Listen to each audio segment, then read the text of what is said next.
Good morning, good morning. Thanks for you guys coming out. I think there's more people trickling in. I will go focus more on kind of a little bit technical in this talk, as well as kind of where we're at today. I know this is more of a Cosmos-oriented conference, so I don't really know how we're going to talk about Cosmos, but I think my background, I can talk a little bit about my background. I started my career in the Cosmos ecosystem, was a really big proponent of IBC and blockchain communication. I think Ethereum itself is entering this roadmap where you have multiple rollups, multiple L1s, L2s, L3s, God forbid, that all need to do interop.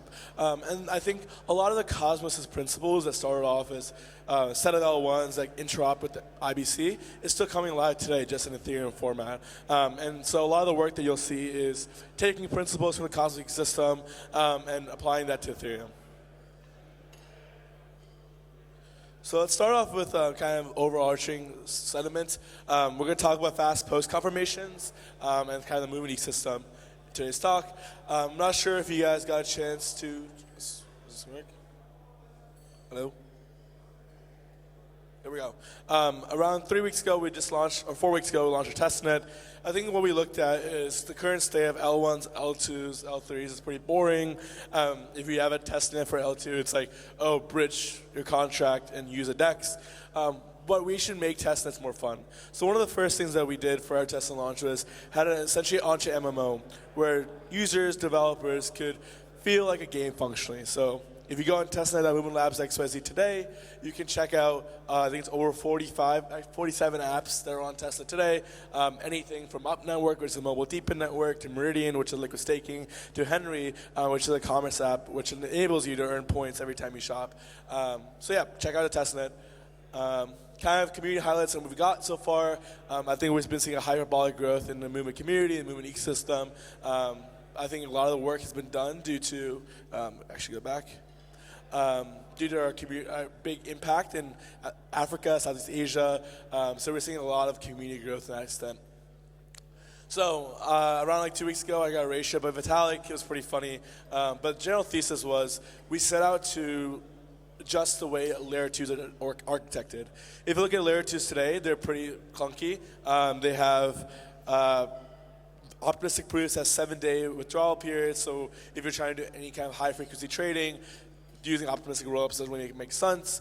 ZK rollups were designed as an alternative to that, but they're very expensive, right? So to generate ZK proofs is pretty much like, especially for a high throughput VM, it would be around 70 cents per transaction is what we benchmarked, which is just far too expensive for layer 2s today. So to address that, we started off with looking at how rollups are designed today. So if you look at most rollups today, you have users that post transactions into a mempool. Those transactions are ordered and then executed. You have transaction data and batch truths that are published to Ethereum. So this is how current rollups are architected. You have ZK rollups that use validity proofs, and then you have optimistic rollups that use fraud proofs in an event that's a challenge period. To prevent malicious state transitions, most rollups use state transition functions or fraud proofs and then validity proofs for the verifiers. And that's kind of architecture, kind of how we're currently seeing rollups. I think when we look at comparing both, you have on the left you have optimistic rollups. On the right you have ZK rollups. I'll let you kind of look through this, but the TLDR is two very different structures. But the issue is that Ethereum rollups really can't compete with layer 1s today. If you look at most layer 1s like Solana, Appchain, and Sui, they have much faster time to finality, much higher throughput, to the extent that most layer 2s today are probably obsolete in terms of trading and actual consumer apps. Pretty much only Base, I would say, is competitive because of their Coinbase connections. But in terms of architecture, Ethereum rollups need to scale. So I think with the onset of alternative DA, that's kind of the concept of we don't need Ethereum roadmap to scale Ethereum rollups. So we had Celestia, you had EigenDA, you had Avail, these groups that said, okay, we're going to make Ethereum rollups much more cheaper by providing alternative DA. Then you had alternative VMs that came to the market, which were like MoveVM, SVM, Parallelized EVM. They're looking to address the execution bottlenecks we see on most rollups. And I think the step further for us is how do we increase time to finality for rollups? Right now, for optimistic rollups like I touched on, it's 7 days to go to finality. It's simply, you can't build low latency systems on that. So the way we looked at it was, what if there's a way we can offer a post-confirmation, which is what me and Vitalik agreed on, would be the best terminology for this. We use a set of attesters to provide security for apps that don't need L1 security necessarily. So let's say, for example, your order book or your consumer app. In the world where movement launches and the token has economic security, maybe you don't need L1 security. Maybe you don't need Ethereum security off the bat. So how do you combat that, right? Well, how do you build an order book that can accept L2 security as the first kind of checkpoint, so that if you're finalizing transactions, you can get guarantee within seconds instead of waiting days for Ethereum security? So we look at post-confirmations. You can essentially use L2 stake security instead of Ethereum security before you have provers and fraud proofs. The way we kind of think about it is, if you're an order book and you're okay with just accepting L2 security, you can take a post-confirmation, send a result back to your user and be like, your transaction is finalized. If you're experiencing times of high volatility and you need a fraud proof or ZK proof, you can also implement that and then get L1 security. So you can kind of think of it, post-confirmations as like a fast finality settlement layer. So when you execute smart contracts and execute transactions, you no longer need to wait long time for Ethereum security. You can accept L2 security.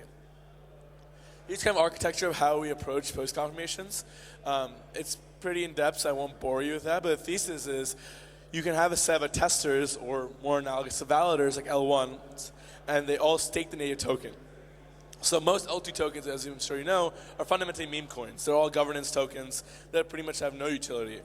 So one thing we're working on is, let's say, for example, you're an order book and you want to do high-frequency trading, and you don't really care about L1 security. You just want the best user experience for your builders and your users.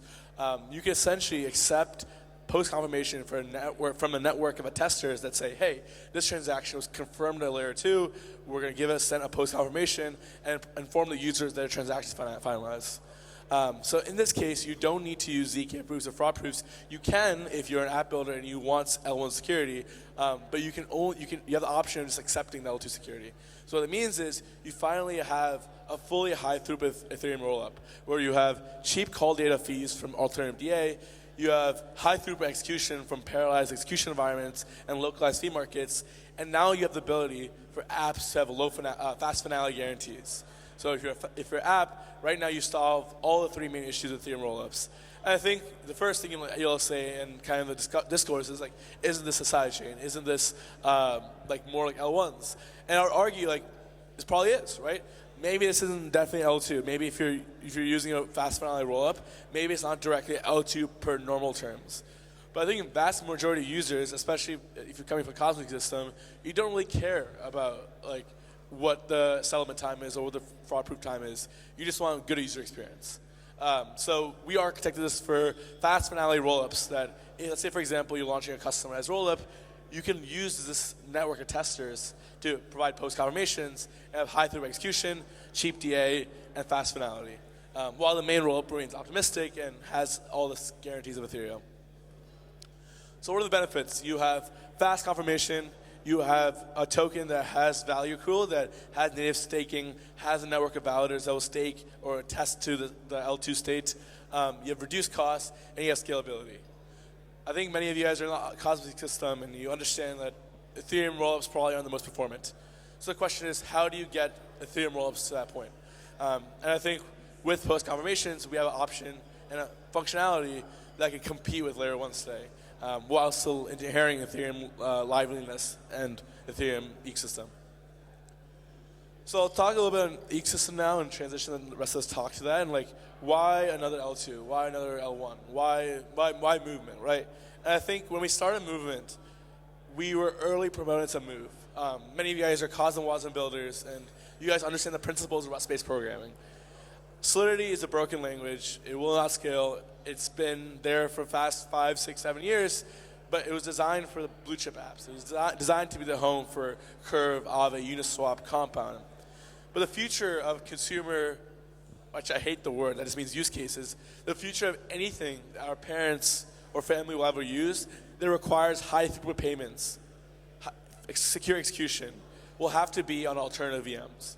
We're seeing that with the rise of Solana VM. That's processing more volume than Ethereum is today for payments and other use cases. And now we're seeing the Move come to market. The thesis behind Move, as some of you know, was from the Facebook and Libra days. Facebook wanted to build a blockchain to power billions of users on the Facebook app.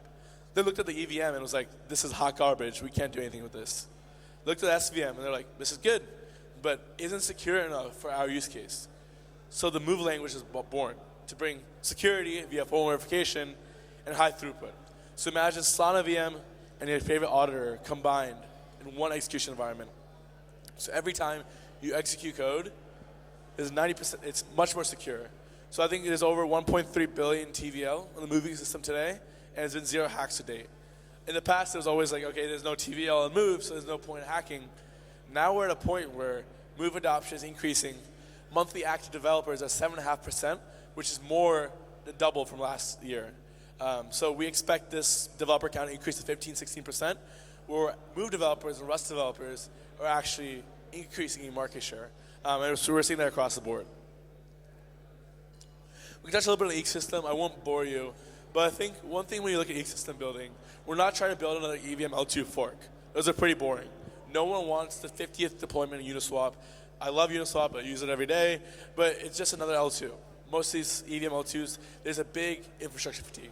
So how do we design a network that's actually scalable on Ethereum? So we look at a few use cases like Up Network, which is a mobile deepen network. It's a fully on-chain mobile movement phone. They've sold over $5 million in pre-orders already. But they have essentially on-chain high throughput compute where you can run a Celestia Light node directly from your phone. You can do on-chain compute directly in the phone. You have crypto DeFi apps built into the phone. That's pretty much only possible on a high throughput chain like Movement. You try doing that on Arbitrum, on Base, etc., the sequencer will go down, as it does in most cases. And then we look across the board, I would say a core focus of us is how do we, A, build secure DeFi. So we look at Meridian, which is kind of DeFi hub of Movement. You can now have RWAs and have the ability to do restaking on Movement without needing to worry about smart contract hacks. Every year there's $4.5 billion lost in smart contract hacks, mostly on the Arbitrum, Ethereum, and Basic system. If we're ever going to bring in the institutions that we want, the retail users that we want, we can't be getting hacked every day for $4.5 billion. So part of the DeFi ecosystem is focused on building a secure environment for retail capital and institutional capital kind of market. And I think the Cosmos ecosystem is also working on this with alternative VMs. We have the first Cosmos Move module builds. We're seeing Cosmos SVM. And across the board, Rust-based programming is winning. I'll go into kind of community. I think it's the one thing that we've been putting a lot of attention to because ultimately, emerging markets is where we see most of the PMF. The states, obviously, we as capital, but the users and special regulation isn't there. We're seeing a huge amount of impact in South Africa, Latin America, Indonesia, where people actually use crypto. Like you guys are in Singapore, you're going Grab, you can actually pay for everything with the USDC on Solana, Ethereum, etc. We're seeing this impact in Africa and Latin America where people are now buying and using the Movement apps, whether it's consumer cashback apps, whether it's mobile phones, whether it's social apps. We believe the future is high throughput execution. A little bit of the collective and kind of how we approach ecosystem building, because I think even on Cosmos, one of the biggest criticisms was ecosystem building is kind of difficult because there was no centralized authority pushing forward projects. One thing that we're working on is how do we support projects directly? I think this cycle, especially there's a lot of focus on growth by incubation, where foundations are directly working with teams on ideas, on builders, where you're essentially picking 10 builders and going all in on them. And we've been doing that. I think we can look at 3 case studies. Nexia, which is a parallelized Bitcoin rollup, so bring Move security to Bitcoin. Link, which is bringing consumer Telegram apps, so there's over 50 Move Telegram apps built by Link, and Echelon, which is a lending protocol that's doing secure money markets across the moving system. And the kind of way we approach it, if you're the crowd looking to build a movement, we'd love to support you. We directly work with projects. Most of my time is spent working with projects and helping them go from 0 to 1. So please reach out if you're interested. And yeah, thank you for your time. Really appreciate it.